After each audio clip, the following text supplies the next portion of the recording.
Hello friends, I am glad to see you again. Today I will talk about the housing cooperative that says I am being evicted from my own farm. I've lived on this land since I was 12 when my grandpa taught me that soil smells different when it has a future. After he passed, the deed came to me with exactly one restriction scrawled on the back in his carpenter's handwriting. Keep it honest. The ridge is mostly native prairie grass now, dotted with the orchard we planted together and a pair of stubborn geldings who refuse to retire. There's a spring-fed pond, a squat cedar barn, and a house that would never grace a lifestyle magazine. But every floorboard holds a story, and every tree stands because somebody here loved it enough to let it grow. The subdivision sprouted up on the south boundary about 5 years ago.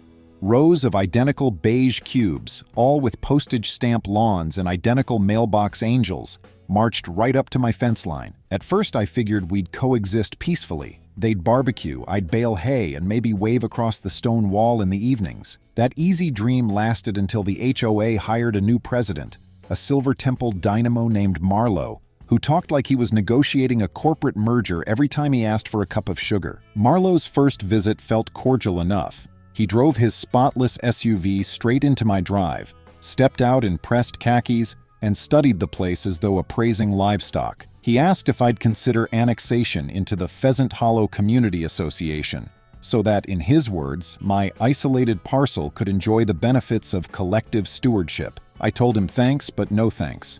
My stewardship was just fine. He forced a smile that pulled too tight on one corner and said we'd talk again. We did, repeatedly.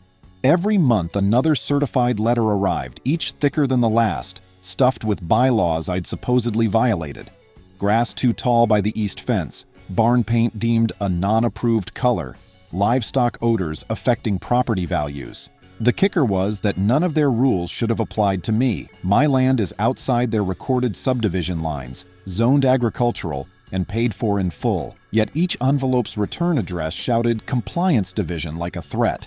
I started stacking the letters still sealed on the mantel next to my shotgun shell collection. I figured one day I'd need kindling or proof, and either way, I'd have options. Things escalated in early spring, right when foxtails begin to green and the orchard whispers that the last frost has passed. I just finished grafting new peach stock when I noticed 3 people pacing beside the pond, clipboards in hand. Marlowe led the expedition, flanked by a rail-thin man named Carter and a petite woman called Edwina, who wore white sneakers clean enough to blind the sun. They ducked under my no trespassing chain like kids sneaking into a swimming hole. By the time I reached them, Carter was photographing the beehives and muttering about underutilization of arable acreage. "Morning," I called, loud enough that the geese on the water flapped off in alarm. "Need something?" Marlowe launched into bored voice. "We're conducting an audit of community assets. Your holding represents significant idle capacity. According to our charter, lot owners must maintain productive use consistent with neighborhood standards. Failure to do so empowers the association to reassign stewardship to more engaged parties." I blinked at him.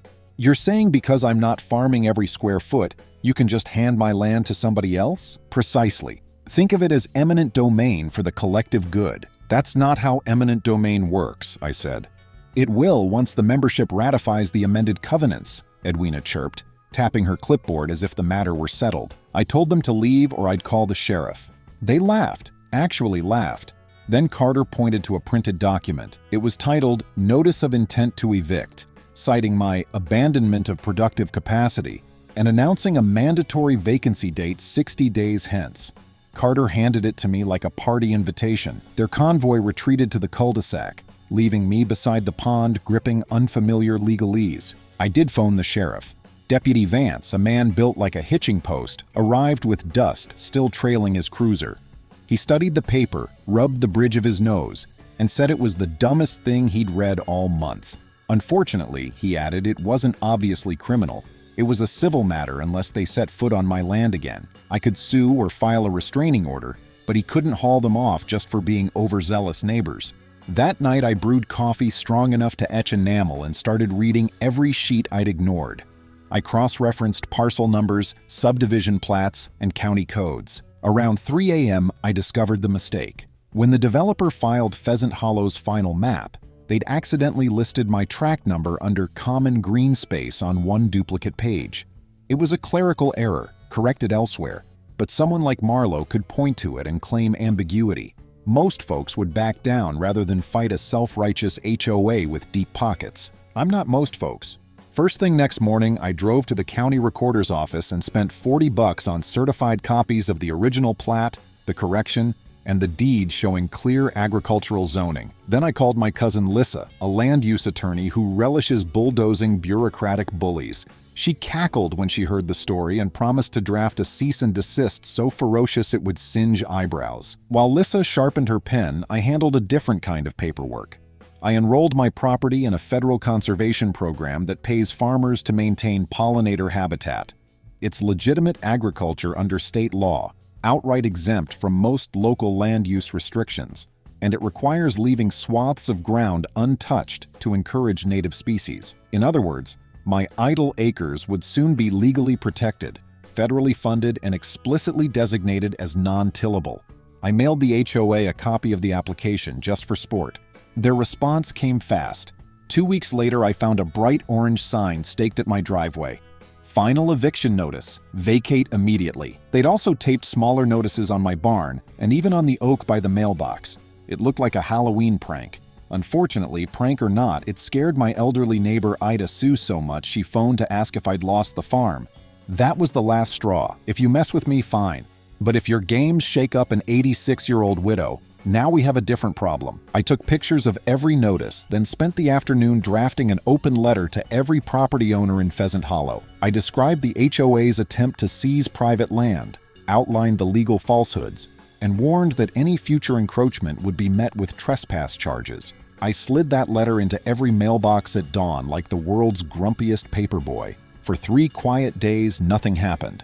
Then, on a slate-gray Thursday, I came home from delivering hay to find the padlock on my front gate gone and a moving truck nosing up the drive. Behind the wheel sat a broad-shouldered guy in a neon work shirt who looked confused when I flagged him down. He had a bill of lading that listed my address and the words, "New tenant, expedited occupancy." The HOA had hired movers to clear me out. I told the driver there'd been a mistake and suggested he turn around before somebody called the cops.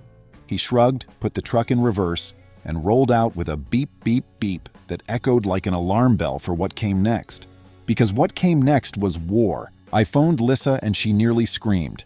"Do not confront them alone," she said, "but do collect evidence." That advice dovetailed neatly with my grandpa's old Sentinel camera mounted in the windmill, something I'd installed to watch for coyotes but which now recorded every vehicle that crossed my line. By sunset, I handed Deputy Vance a thumb drive containing time-stamped footage of the HOA board members clipping my gate lock, rolling it into the cul-de-sac like a trophy, and posting their neon eviction banner. Vance watched the footage twice, muttered, "Well, heck," and promised to file criminal trespass and property damage charges. Finally, something concrete. That night I couldn't sleep, so I paced the orchard, listening to frogs sing by the pond, and thinking about Grandpa's solitary rule, keep it honest. I realized honesty sometimes means teaching dishonest folks a lesson they won't forget.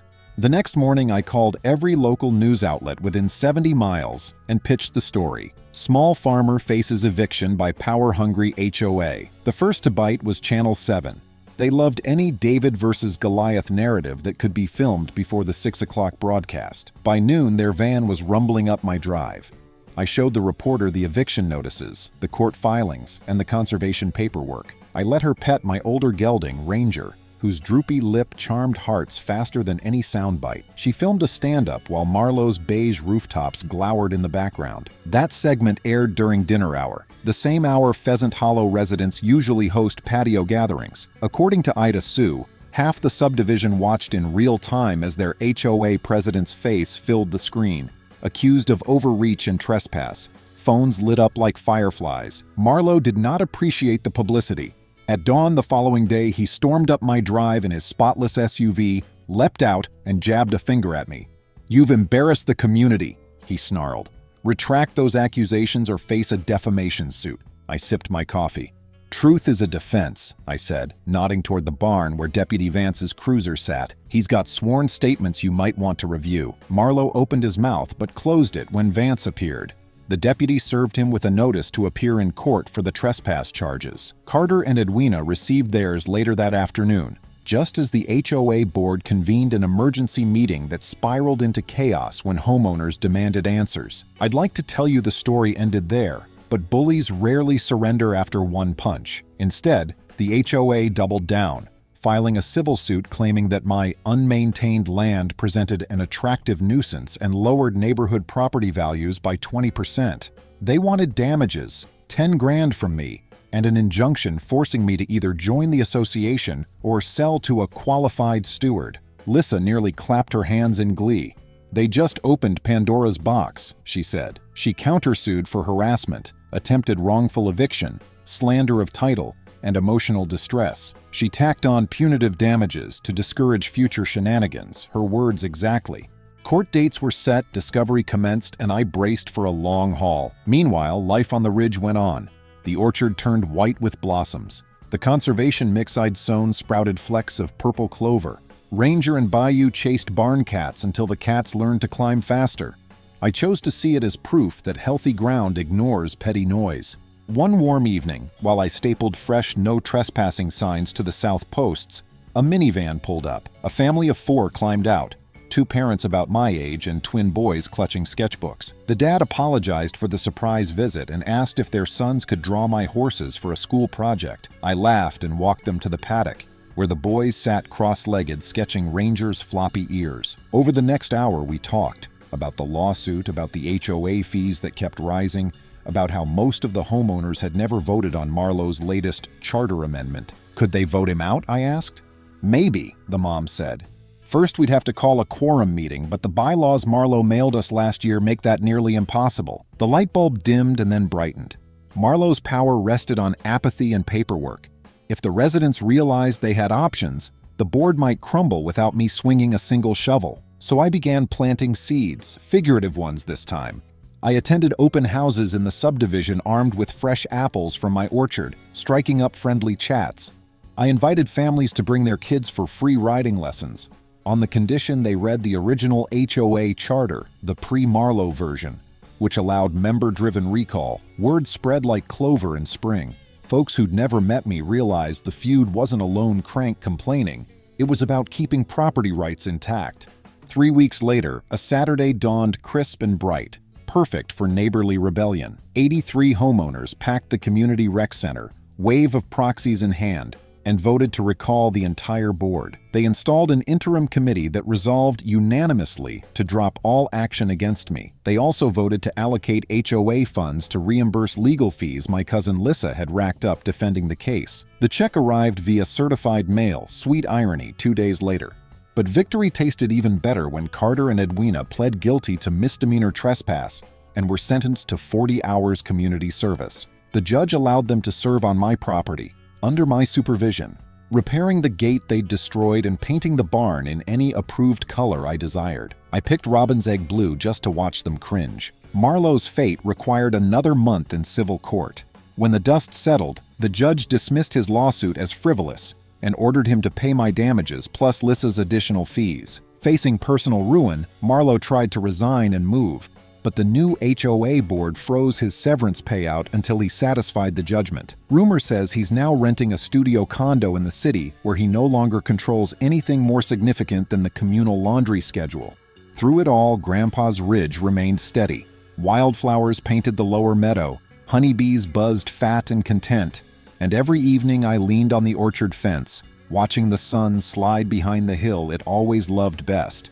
The place was still mine, not because I'd fought hardest, but because I'd refused to let fear lock the gate for me. And yet one nagging thought lingered. How close I'd come to losing everything to a typo and a bully in khakis. The lesson isn't that land is sacred. It's that complacency is dangerous. Private property stays private only when owners stay vigilant. Grandpa called it honesty. I call it the price of breathing free. The day after Marlowe vacated the presidency, I woke at dawn to a silence so clean it felt like somebody washed the sky. No SUVs idled at the gate, no strangers tromped around with clipboards, just whip-poor wills trading notes with the barn swallows.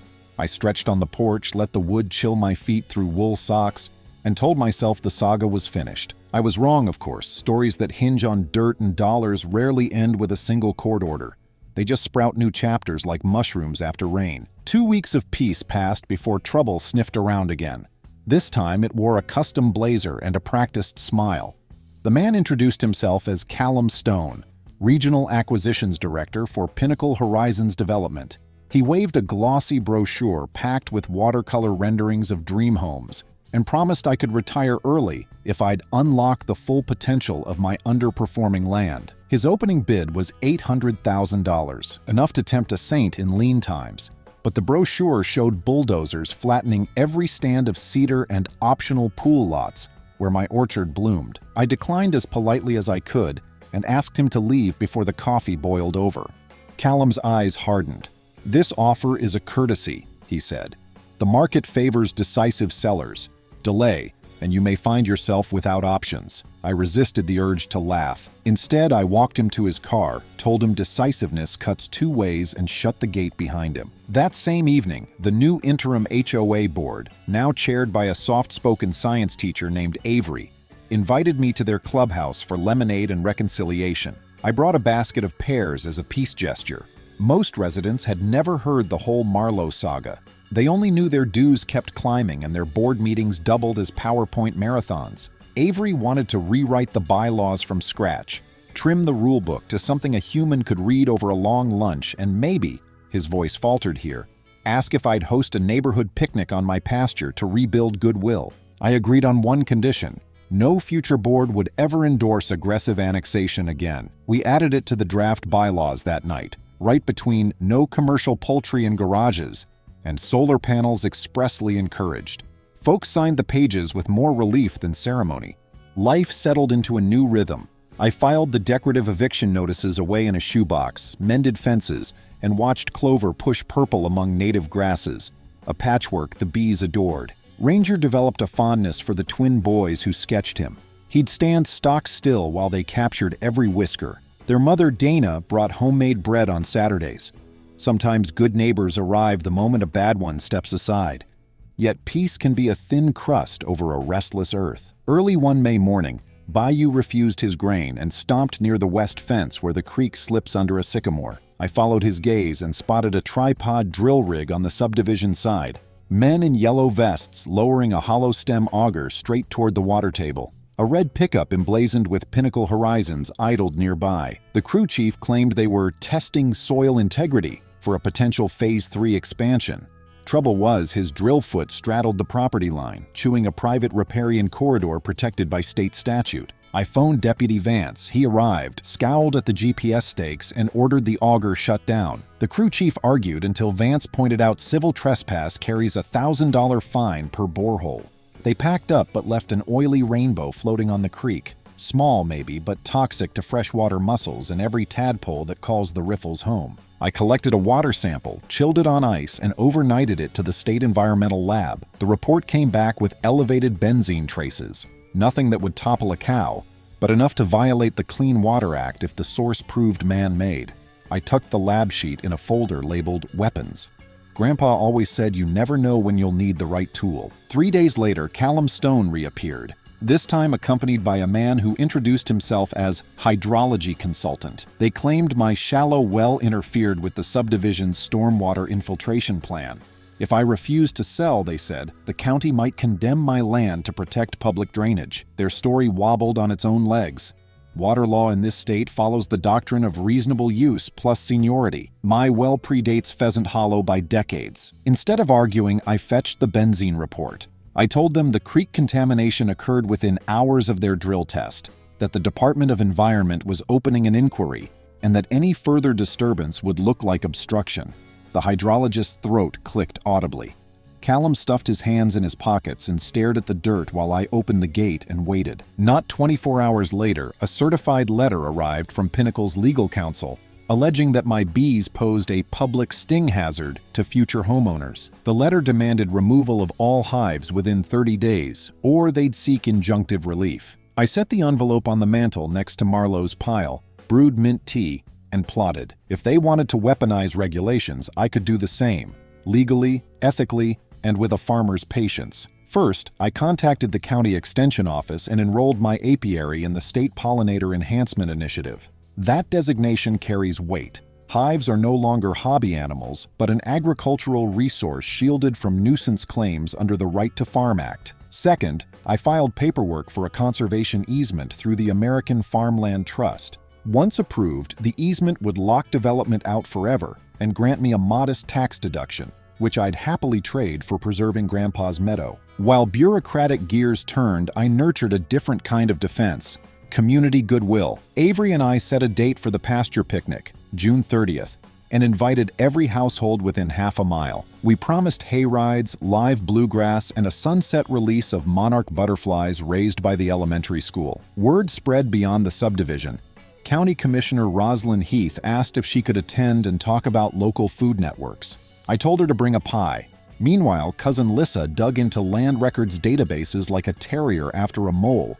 She discovered Pinnacle Horizons had filed an exploratory plat that sliced my acreage into 85 estate lots, contingent upon securing both water rights and mandatory annexation by majority vote. The plat was speculative, but there it was, black ink on county letterhead, ready to spring once a loophole opened. As luck or human folly would have it, Pinnacle opened its own loophole first. An anonymous tipster, whose voice sounded suspiciously like the hydrology consultant's, sent Channel 7 drone footage of large plastic tanks hidden behind temporary fencing on a subdivision cul-de-sac. At night, workers siphoned unknown fluid into the creek to flush the drilling residue downstream. The reporter aired the clip under the headline, "Developer dumps mystery waste near protected waterway." The Department of Environment arrived in force, sealed off the site, and took samples. Benzene levels spiked higher than my initial test. Forensic chemical markers traced the compound to a cleaning solvent used for auger bit maintenance, something strictly regulated. Callum Stone's polished veneer cracked on camera.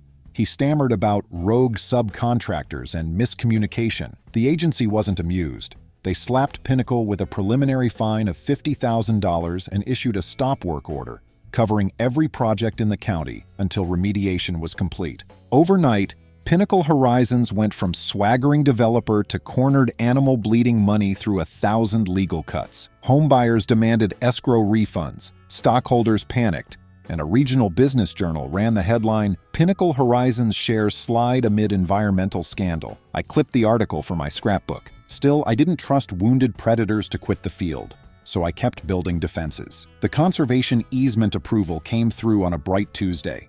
I signed the deed of easement in the shade of the orchard, my pen trembling with equal parts joy and relief.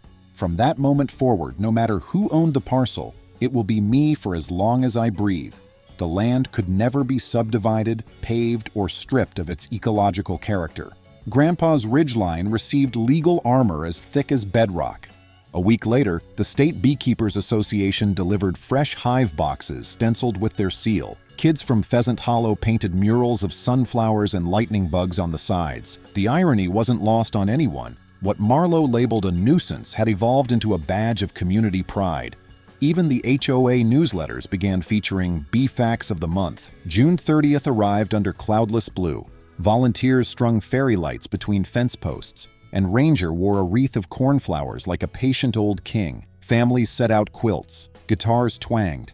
The air filled with the smell of pulled pork sandwiches and peach cobbler. Commissioner Heath gave a short speech about land stewardship, then planted a bur oak sapling near the pond, its roots slick with creek water now certified clean again.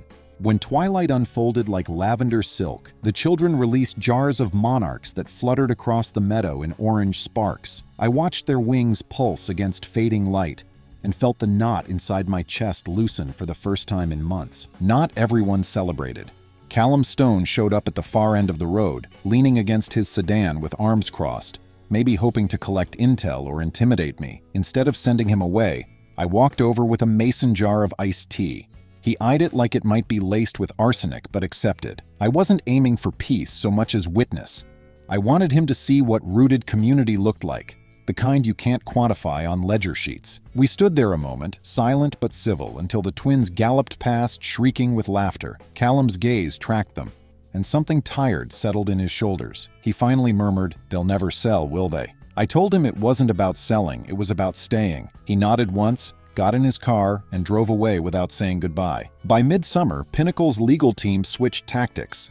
They filed a narrow claim in federal court, alleging my conservation easement constituted an impediment to regional housing development goals, asserting the new designation might encourage sprawl alternatives inconsistent with metropolitan plans. Lissa called it the most creative stretch she'd seen outside a Pilates class. She answered with a motion to dismiss, citing the Agricultural Lands Protection Act and a precedent-stacked opinion from the Ninth Circuit. The judge took all of 10 days to toss Pinnacle's claim with prejudice and awarded us attorney's fees for good measure. Pinnacle's stock kept sinking, but the developer still had one trick left. Running along my south boundary is a skinny public lane called Driftwood Road. It predates the farm. Most days it's just a ribbon of gravel half buried in pasture grass. Pinnacle petitioned the county to widen and pave it, claiming the lane was vital emergency access for the next phase of Pheasant Hollow. On paper, they were entitled to ask. In reality, their upgrade would shave off a slice of my orchard containing 3 century-old apple trees. The commissioners scheduled an August hearing, the kind where cicadas drown out idle chatter. I showed up early with a binder of drone photos, soil tests, and letters from university botanists confirming those apples carry heirloom genes found nowhere else in the state. Dana and her twins lugged a bushel of orchard apples for the crowd. Avery brought half the subdivision, kids in homemade Save Driftwood Orchard shirts. The place smelled like a fairground pie stand. Pinnacle's rep, Callum Stone, went first, reciting fire code stats and rosy tax projections. When my turn came, I explained how Driftwood's history, my conservation easement, and basic traffic safety all argued against pavement. The knockout punch arrived from Deputy Vance. Starched uniform, boots shining, he testified that 2 paved routes already serve emergency crews, and that widening Driftwood would actually create blind intersections. After a final comment period, highlighted by the twin sister reading a tiny haiku about blossoms, bees, and belonging, the commissioners voted 5-0 to deny the petition and instructed Public Works to abandon the lane entirely. Game over. Someone in Pinnacle's headquarters must have decided the hemorrhage wasn't worth it. Within a month, the company announced it was refocusing on core markets and dumping rural holdings. Callum quietly took a new job. The unfinished Phase 3 lots reverted to bare field. The county snapped them up at a discount and turned the land into a native prairie buffer south of my fence. I joined the spring burn crew, yellow Nomex suits, smoke curling like a dragon. Then watched the prairie rebound in waves of blazing star and Indian grass. With the legal smoke cleared, I planted one last seed of mischief. Remember that stack of certified eviction envelopes Marlowe sent during the first skirmish? I auctioned only the crinkled wrappers at the county fair as artifacts of bureaucratic overreach. A local brewer paid $100, framed them, and hung the piece in his tap room under the title, Return to Sender. The cash funded an agricultural scholarship. Grandpa would have loved the idea of junk mail paying tuition. Fall arrived, and I walked the ridge at dusk, stroking brittle beard grass and tallying blessings. The farm is now shielded by a conservation easement and a friendly HOA covenant that bars any future annexation nonsense. The creek runs clear, frogs and monarchs are back.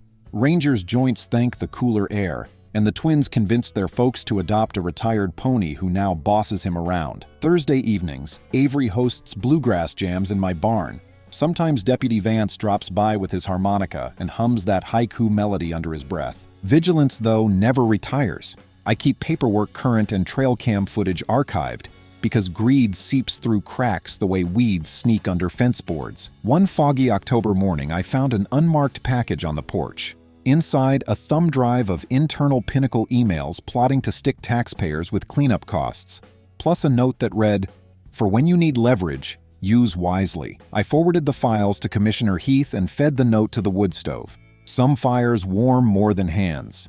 Winter laid white quilts over the orchard. I oiled tack by the hearth and dreamt up new projects.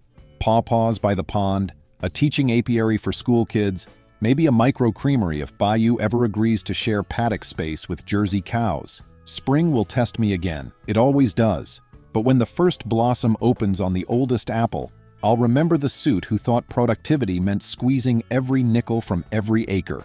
Real productivity, he never understood, is living, soil-feeding body, spirit, and community all at once. Grandpa's deed now sits in a fireproof box. Beside his faded scrawl, "Keep it honest," I added a fresh line. Kept. The ridge still tips toward sunrise. Hoofbeats still echo at 5 a.m. If you hear them, it's just me, coffee sloshing, bucket bumping my shin, grateful that some fights once won end not in surrender but in song. Friends, thank you. See you soon.